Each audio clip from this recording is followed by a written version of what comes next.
que sur le marché américain. Le Dow Jones est en hausse de 31 points à 21 439 et le marché canadien est en hausse de 28 points à 5 134. Alors, bonne journée. Le pétrole est stable à 45 $ et l'or monte un peu à 1216. Alors, je vous ai parlé vendredi dernier, nous avons, pas vendredi dernier, c'est-à-dire jeudi dernier, je vous ai présenté un titre Qui suis-je? Alors, il pourrait être responsable de 30% de la baisse de votre portefeuille. Qui suis-je? Alors, nous avons eu un petit problème technique parce que on a eu un problème avec notre page opt-in. Alors, on était obligé, là, je vous ai mis présentement le lien sur le site, sur le Facebook de jeudi dernier. Je vous ai mis le lien, vous cliquez dessus et vous allez chercher directement, vous allez écouter la vidéo. Et fait que là, jeudi, je vais revenir sur la vidéo pour vous expliquer en long et en large, là, c'est quoi ma philosophie par rapport à ce titre-là. Et je dois vous dire tout de suite que j'ai omis volontairement jeudi passé un mot dans cette phrase-là. Alors, je vais l'ajouter aujourd'hui, je vais vous dire. Il pourrait être responsable de 30% de la baisse de votre portefeuille US. Et ça, c'est excessivement important. Et quand je dis portefeuille US, ça peut être aussi tous les produits, les fonds mutuels. Alors, il y a plein, ça englobe beaucoup de choses. Alors, on en reparle jeudi prochain lors du prochain Facebook Live. Question des gens. Samuel me demande, Lynn, qu'est-ce que vous pensez de Boralex? Bon, Boralex, c'est un titre, moi j'étais haussière sur le titre. C'est un super de beau titre. Bon. Mais ma cible a été atteinte. Alors, mais là, présentement, à court terme, ce que je vois un croisement des moyennes mobiles 8,34. Alors, c'est toujours un point un peu plus négatif. Et là, je vais aller vous mettre un autre...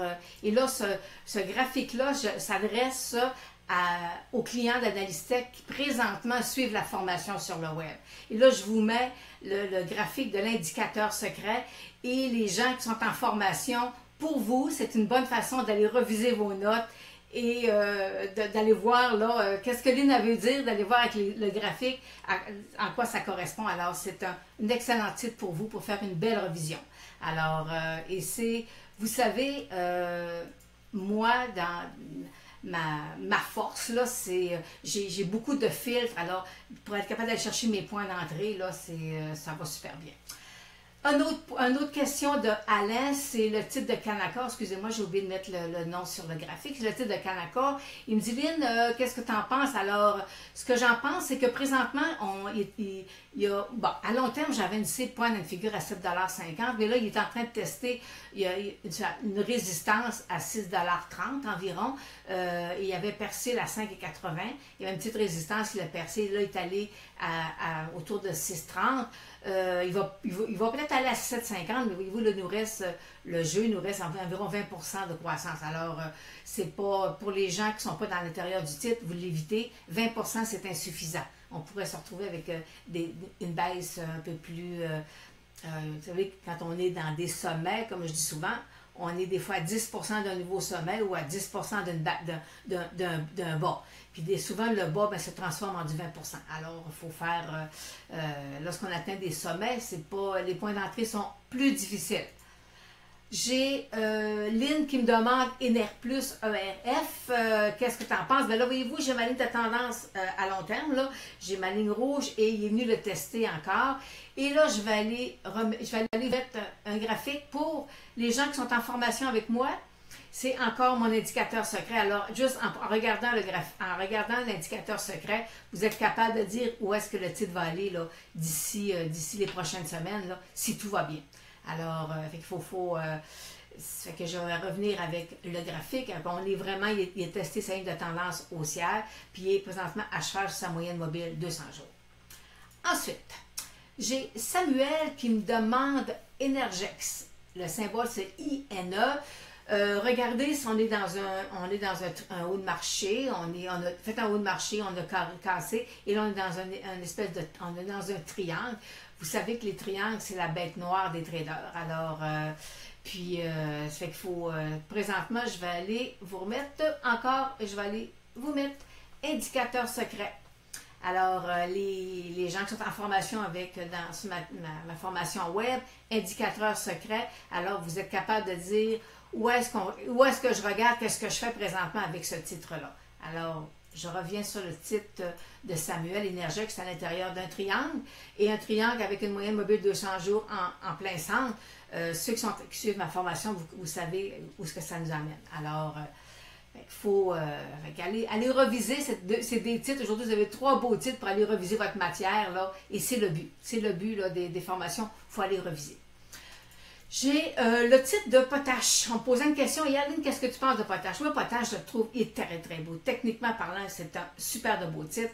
J'ai une belle cible haussière, sauf que j'ai une fusion qui était annoncée avec Agrium et on nous mentionnait en juin que dans le 3e trimestre, ça veut dire on est dans le 3e trimestre, la fusion devrait être faite. Et la fusion, c'est 52% potache et 48% Agrium. Alors, s'il traverse sa moyenne mobile 200 jours, alors il pourrait, c'est un titre qui pourrait peut-être nous faire un 20%, là, 20 à 30%. C'est possible, c'est peut-être fort là, qu'on pourrait avoir là, un 20 à 30% de croissance là, suite à la fusion. Mais c'est ce qu'on va voir. Est-ce que mais vous savez, c'est ça la fusion. Que vous voulez qu'on fasse ça? Je ne peux rien vous dire de plus. Mais moi, là, si potache n'avait pas la fusion dans le collimateur, là, je vous dis que j'achèterais le titre. Puis je resterai à long terme dedans. Puis d'ailleurs, moi, je me suis acheté des câbles sur le titre. Même si je vais être fusionnée, là, je me disais c'est trop beau, je peux pas faire autrement. Donc j'ai des câbles à long terme sur le titre. Une autre question d'Alain, il me demande quantium. Qu'est-ce que j'en pense, le symbole QIC? Ce que j'en pense, c'est un jeune titre, voyez-vous, c'est un titre qui, alors, quand jeune titre, c'est pour moi plus difficile à analyser, mais faites attention, ratio de dette élevé. Alors, très élevé. Alors, faites attention, puis on est dans le de mémoire. Je ne vais pas me mêler parce que tantôt, j'en ai tellement regardé. Non, je n'ai pas pris de notes non plus, excusez-moi. Alors, faites attention. Il pourrait peut-être venir fermer son gap. Là, il est presque terminé, mais attention au ratio dette-équité. De score. Toujours Alain qui me demande de score. Mais voyez-vous, c'est un super beau petit titre, une belle petite titre dans l'accumulation. Point négatif. Le volume est toujours, les pics de volume sont toujours plus bas. Bon. Et fait que là, selon moi, il va continuer à s'accumuler. Il n'est pas encore prêt. Le titre n'est pas encore prêt.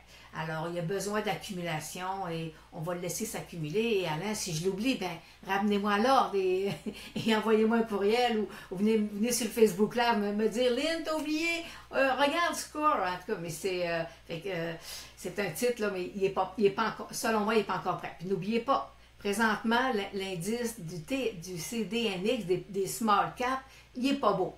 Alors, ce n'est pas le temps de prendre des acquisitions dans des petits titres. Puis les petits titres qu'on a dans notre portefeuille, on doit avoir des petites positions, puis on n'est pas malheureux avec des petites positions. Si vous êtes malheureux avec vos petits titres, c'est parce que vous avez des trop grosses positions. Mais c'est... fait qu'il faut y aller quand on est dans les small caps, on a des petites positions. Et je peux vous dire que présentement, le cycle en attente, là, parce que déjà le monde, c'est cyclique, là, je le trouve un peu long. Présentement, je le trouve un peu long. Alors, on doit, d'ici un mois maximum, il doit y avoir quelque chose qui se passe, sinon on va dépasser des temps d'attente là, sur les pénéstocs. Alors, Alain, c'est ça, il faut me ramener à l'ordre si je l'oublie. Paul me pose la question, SNC-Lavalin, bon, écoutez, on est dans un couloir, on est entre une résistance et un support, et présentement, on est en surachat, alors il pourrait avoir un petit repli, même s'il monte aujourd'hui, il pourrait avoir un petit repli, et présentement, il est en haut de 70 sous, 57,98. Alors, je serais prudente à cause de mon surachat, fait qu'il a fait quand même une bonne hausse là, par rapport à son support. Je pense qu'il est à 48, puis il a percé, alors c'était quand même agréable pour ceux qui étaient dans le titre. J'ai Françoise qui me revient avec son Suncor. Françoise, est-ce que vous l'aimez, Suncor? Alors là, présentement, voyez-vous, il est sur son support. Mais, je vais vous dire, il n'est pas prêt à partir. Et présentement, c'est qu'il faut vraiment qu'il y ait une période d'accumulation avant d'être capable de repartir. Ses moyennes mobiles sont baissières, il est en dessous de la moyenne mobile 200 jours, alors c'est pas tout de suite qu'on va aller, qu'on va voir le titre là, revenir à la hausse, là, mais il doit y avoir une accumulation. Mais le pétrole, j'ai vu, je commence à voir du volume sur certains titres. Alors ça d'ailleurs, les clients d'Analystech, je vous en ai mis 2 ce matin, je pense, là, et on commence à dire, hop, ça veut dire qu'il commence à avoir de l'intérêt. Le pétrole à 45 le baril, ça peut commencer à stimuler un peu les titres. Ensuite, Lynn qui me demande, Lynn, TVA. Bon, alors TVA, et je vais me passer, vous permettez, pour vous mettre le graphique, c'est pour pêcheurs en eau profonde seulement. C'est un très beau titre.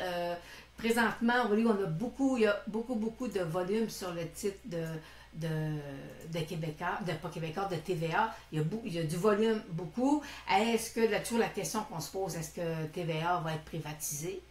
Parce que les actionnaires, c'est Caisse de dépôt et le groupe Pelado. Là, mais je ne suis pas sûre, en tout cas, mais c'est. Alors, est-ce qu'il va être privatisé?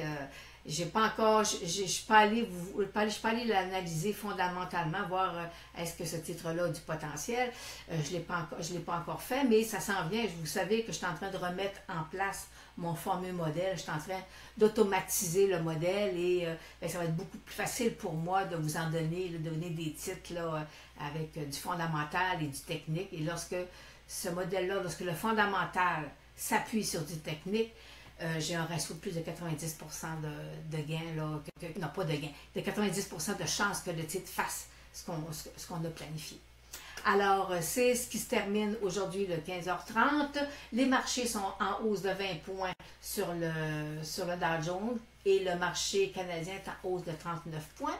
Alors, on se dit à demain. J'attends vos questions. Vous avez des titres que vous voulez qu'on analyse. Alors, ça me fait plaisir. Vous pouvez me nourrir. Puis, Alain, vous me l'avez envoyé plusieurs, mais malheureusement, c'est pas des titres. Des fois, il manquait assez de volume. C'était pas des titres que je pouvais là, présenter ici là, pour dire que oui, c'est intéressant. C'était pas. Ça manquait un peu des fois des volumes ou du technique.